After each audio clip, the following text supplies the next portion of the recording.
सबसे पहली बात कि मेरे घर से 2-3 घर हट के शादी है और जनरेटर उन्होंने मेरे घर के बाउंड्री वॉल के बगल में ही लगा दिया है। तो यहाँ तक तो आवाज़ आ रही है, पता नहीं आप तक ये आवाज़ कितनी कैच करके पहुँच रही होगी, लेकिन यदि आवाज़ ज़्यादा आ रही है तो इसके लिए सॉरी है। और कोई बहुत ज़्यादा बड़ा वीडियो नहीं होगा, ये छोटा सा वीडियो है। एक काफ़ी इंपॉर्टेंट अपडेट आया है डेट्स को लेके, जो क्लैरिटी अब तक नहीं थी वो सारी क्लैरिटी अभी आ गई है। इसमें ये तो जो इन्फॉर्मेशन है काफ़ी इंपॉर्टेंट है ही, और अच्छा है कि जल्दी से आ गया ये। लेकिन इसमें दो बातें ऐसी हैं जो, एक तो काफ़ी अच्छी बात, दोनों इम्पॉर्टेंट है, और उसमें एक काफ़ी रिलीफ देने वाला है पेरेंट्स को, और दूसरा जो है वो जो सेकेंड राउंड के लिए ऑप्ट करेंगे या थोड़ा सा सेकेंड राउंड में जाना चाहते हैं, उनको थोड़ा सा वेट और करना पड़ेगा। ये थोड़ा सा नेगेटिव न्यूज़ है। तो इस सारे इन्फॉर्मेशन में ये दो इंपॉर्टेंट इन्फॉर्मेशन थी, हमें एक एक करके सारी चीज़ें बतला देना है आपको। जो डेट्स पहले 21 मई को जो राउंड 1 का जो मेरिट लिस्ट आई थी, उसके बाद से सब में लिखा हुआ था विल बी इन्फॉर्म्ड इस तरह से। अब वो काफ़ी लंबी चौड़ी लिस्ट आ गई है। उसमें लिखा गया है कि लास्ट डेट फॉर एक्स, जो मतलब जो फर्स्ट राउंड में आपके सामने ऑप्शन आ रहा था जिसमें आपको एक्सेप्ट डिक्लाइन करना है, एक्सेप्ट करना है या रिकन्सिडर करना है, मतलब जो भी आपको डिसीजन लेना है फर्स्ट राउंड का, उसका लास्ट डेट दिया गया है 29 मई को, 29 मई 2022।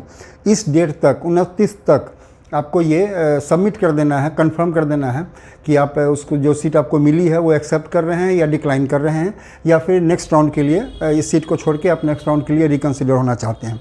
जिनका सिलेक्शन नहीं हो सका है फर्स्ट राउंड में किसी स्कूल में, उनके पास एक ही ऑप्शन है रिकन्सिडर का, वो भी 29 मई तक चाहे तो इसको रिकन्सिडर करके कंफर्म करके क्लिक कर सकते हैं। एक चीज़ उसमें नीचे में लिखी हुई है, ये पहले भी हम इसके पहले वाले वीडियो में भी हम बतला चुके थे, अब उसमें कंफर्म करके लिखा हुआ है, स्टूडेंट कोई भी हो, वो सिलेक्शन वो लिस्ट में भी आए हो या नहीं आए हो, मतलब उनके पास ऑप्शन 3 ही है, एक्सेप्ट का, डिक्लाइन का और रिकन्सिडर का। यदि आप तीनों में से किसी भी चीज़ को सेलेक्ट नहीं करते हैं, मतलब आप अपना डिसीजन यदि सबमिट नहीं कर रहे हैं 29 मई तक, तो आपको बाय डिफ़ॉल्ट डिक्लाइन ही माना जाएगा कि आपने डिक्लाइन कर दिया है। सिर्फ यदि डिक्लाइन कर दिया है, इसका मतलब है कि अब आप फर्दर किसी भी काउंसलिंग के किसी भी प्रोसेस में पार्टिसिपेट नहीं कर पाएंगे।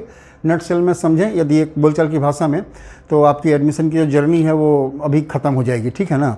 इसलिए इस चीज़ का आप खास ध्यान रखेंगे। इसके बारे में डिटेल में मैंने इसके पहले वाले वीडियो में बतला रखा है, यदि आप चाहें तो उसको देख सकते हैं।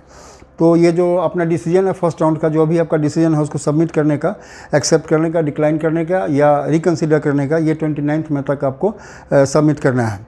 दूसरी चीज़ जो काफ़ी रिलीफ देने वाली है, इसी में न्यूज़ में है कि आपको 30 मई तक, मतलब ठीक नेक्स्ट डे, अगले दिन तक आपको जो भी पेमेंट होना है, पहले था बात थी कि फुल पेमेंट करना है, लेकिन अब इस तरह की बात नहीं आ रही है। आप स्कूल से जो, ये अभी पूरा कोई अमाउंट नहीं बतलाया है इसने, लेकिन इसमें लिखा है कि आप पार्ट पेमेंट करके अपना सीट जो है, जो अलॉटेड सीट है आपको, आप उसको रिजर्व कर सकते हैं, ठीक है। पहले थी बात कि फुल पेमेंट करना है, या जैसे कमेंट्स आए थे कुछ पेरेंट्स ने कर भी दिया कुछ स्कूल्स में।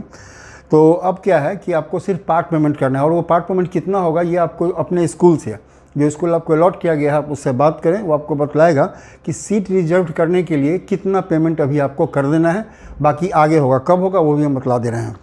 इसका सबसे बड़ा फ़ायदा क्या होगा कि कभी कभी ऐसा होता है ना कि ये तो ऑनलाइन पेमेंट है, हमने ऑनलाइन पेमेंट कर दिया, लेकिन किसी कारण से यदि कैंडिडेट वहाँ एडमिशन के टाइम टर्न अप नहीं हो सका, सिचुएशन बहुत सारा हो सकता है, ठीक है ना, बहुत सारे सिचुएशन हो सकते हैं। जैसे पिछले मेडिकल, ये सैनिक स्कूल के मेडिकल एग्ज़ाम में ना, मेडिकल एग्ज़ाम में बहुत बच्चे जा ही नहीं सके, किसी की तबीयत ख़राब हो गई, कुछ भी बहुत सारे रीजंस हो गए, नहीं पहुंच पाए। यदि इस कंडीशन में वो नहीं पहुंच पाएंगे तो सीट अलॉटेड है और एडमिशन के लिए नहीं पहुंच पाए, तो इनका तो सेकेंड राउंड में ही काउंसलिंग के लिए ये लिखा हुआ है इसमें कि वो सेकेंड, जिन्होंने सीट अलॉट हुआ और यदि वो टर्न अप नहीं हुए एडमिशन के लिए, जिन्होंने एक्सेप्ट कर लिया और टर्न अप नहीं हुए, उनका तो नेक्स्ट राउंड में कंसिडरेशन भी नहीं होगा, मतलब सेकेंड राउंड के लिए अप्लाई भी नहीं कर पाएंगे। और पैसा, ऐसा कहीं नहीं लिखा हुआ था कि पैसा उनका रिटर्न नहीं होगा चाहे क्या होगा, लेकिन एक बहुत बड़ा टेंशन था कि पैसा फंस सकता है या रिटर्न नहीं होगा या कुछ काट के रिटर्न करेगा। तो अब कम से कम उनको निश्चिंता है कि पार्ट पेमेंट, थोड़ा सा पेमेंट इसमें होना चाहिए, जो पेमेंट करके आप अपना सीट रिजर्व कर सकते हैं।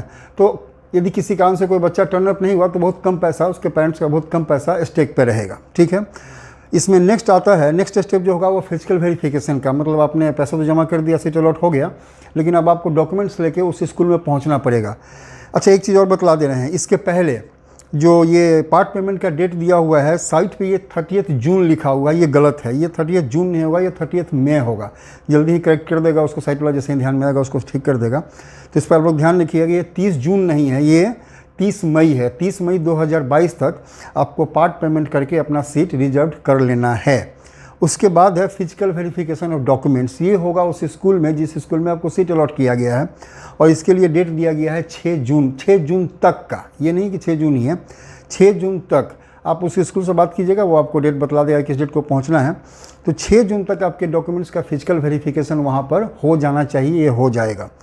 नेक्स्ट है, उसके बाद जब 6 जून को फिजिकल वेरिफिकेशन हो जाएगा, उसके बाद स्कूल्स को पता चल जाएगा कि हमने जो फर्स्ट मेरिट लिस्ट में जिन भी स्टूडेंट्स को दिया था उसमें कितने ने एडमिशन लिया और कितने ने एडमिशन नहीं लिया। इससे फ़ायदा क्या होगा कि यदि उनके पास कुछ सीट खाली बचती हैं तो उनके पास कंफर्म रहेगा, और उस चीज़ की इन्फॉर्मेशन, मतलब सबमिशन ऑफ फाइनल लिस्ट, जो भी फाइनल लिस्ट से बच्चे, मतलब जितने भी बच्चे एडमिशन ले पाएंगे इस मेरिट लिस्ट से, उनका जो फाइनल लिस्ट होगा वो सारे नए सैनिक स्कूल को 13 जून तक 13 जून तक सैनिक स्कूल सोसाइटी को सबमिट कर देना है। 13 जून तक जो भी बच्चे एडमिशन लेंगे या जो सीट खाली रह जाएगी, सब की इन्फॉर्मेशन न्यू सैनिक स्कूल को 13 जून 2022 तक सैनिक स्कूल सोसाइटी को दे देनी है। उसके बाद सैनिक स्कूल सोसाइटी को पता चलेगा कि कितनी सीटें भरी हैं और कितनी सीटें खाली रह गई हैं। उसके बाद लिखा हुआ है, ये तो हमने बतला दिया है कि यदि आप कोई भी चीज़ ऑप्ट नहीं करते हैं तो आपका जो ई काउंसलिंग में जो फर्दर प्रोसेस में कुछ भी है आप उसमें पार्टिसिपेट नहीं कर पाएंगे। तो ये सारी डेट्स हैं। इसमें थोड़ा सा निगेटिव यही हो गया कि जो उम्मीद थी कि सेकेंड राउंड ऑफ काउंसलिंग के लिए जो जल्दी से थोड़ा सा आता तो सही, जो जिन्होंने बच्चों ने रिकन्सिडर किया है वो जल्दी कर पाते, लेकिन उनको अब लेट होगा, क्योंकि 30 जून तक ये जो फाइनल लिस्ट है ये सारे न्यू सैनिक स्कूल सोसाइटी को सबमिट करेंगे। उसके बाद ही जब भी हो, 13 जून के बाद जब हो जाए, उसके बाद ही सैनिक school society second round of E counselling के लिए फ्रेश डेट्स जो है सो रिलीज़ करेगी। तो यही इन्फॉर्मेशन है जो भी था। इसके लिए बहुत कमेंट्स आ भी रहे थे कि कब तक होगा सेकेंड राउंड, ये फर्स्ट वाला कब तक सबमिट होगा, सेकेंड राउंड के लिए डेट कब आएगी। तो सेकेंड राउंड के लिए डेट्स नहीं आई है, लेकिन इतना तो तय है कि 13 जून के पहले अब वो होने वाला नहीं है। ठीक है, तो ये सारा इन्फॉर्मेशन है। इसके ये डेट आपको वेबसाइट पर सारी डेट्स मिल जाएंगी। उसमें एक डेट गलत लिखा हुआ है कि जो पार्ट पेमेंट का टाइम दिया हुआ है वो 30 जून लिखा हुआ है, वो 30 जून नहीं होके 30 मई 2022 का डेट होगा। ठीक है, वो धीरे धीरे सही कर लेगा, कोई दिक्कत नहीं है उसमें। तो ये सारी डेट्स थी, यही इन्फॉर्मेशन देना था। यदि और कुछ अपडेट आता है तो फिर जल्दी ही आप लोगों को बतलाएंगे।